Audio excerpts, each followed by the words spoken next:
പ്രതിപക്ഷ നേതാവും KPCC പ്രസിഡന്റും ലോക്സഭാ തെരഞ്ഞെടുപ്പിന് ഒരുപോലെ നേതൃത്വം നൽകണമെന്ന ആവശ്യം.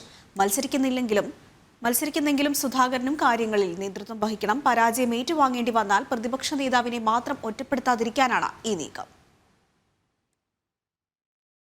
സ്ഥാനാർത്ഥികളെ ആദ്യം പ്രഖ്യാപിക്കുമെന്ന് അവകാശപ്പെട്ട കോൺഗ്രസ് പ്രഖ്യാപിച്ചത് ഏറ്റവും അവസാനമാണ്. സിറ്റിംഗ് എംപിമാരെ സ്ഥാനാർത്ഥികളാക്കണമെന്ന് തീരുമാനിച്ചെങ്കിലും അവിടെയും വേണ്ടിവന്നു ചർച്ചയും പരാതി പരിഹാരവും. സാമുദായിക സന്തുലിതാവസ്ഥയെല്ലാം പാലിച്ച് സ്ഥാനാർത്ഥികളെ പ്രഖ്യാപിച്ച് കളത്തിലിറങ്ങുമ്പോഴും കോൺഗ്രസിന് മുന്നിലുള്ളത് നിരവധിയായ ചോദ്യങ്ങളും പ്രതിസന്ധികളുമാണ്.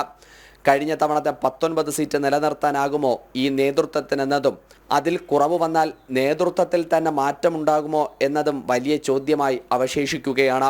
സർക്കാരിനെതിരെയുള്ള വിലയിരുത്തലാകും തെരഞ്ഞെടുപ്പെന്ന് പറഞ്ഞ് പ്രതിപക്ഷം കളത്തിലിറങ്ങുമ്പോൾ പാർട്ടിക്കുള്ളിൽ സുധാകരന്റെയും സതീശന്റെയും വിലയിരുത്തൽ കൂടിയാകും തെരഞ്ഞെടുപ്പ് എന്നതാണ് യാഥാർത്ഥ്യം. പ്രതിപക്ഷ നേതാവ് VD സതീശനും KPCC പ്രസിഡന്റ് K സുധാകരനും തമ്മിലുള്ള സ്വരച്ചേർച്ചയ്ക്കും തെരഞ്ഞെടുപ്പിന് ശേഷം പരിഹാരം കാണാമെന്നതാണ് ഹൈക്കമാൻഡിന്റെയും ഉറപ്പ്.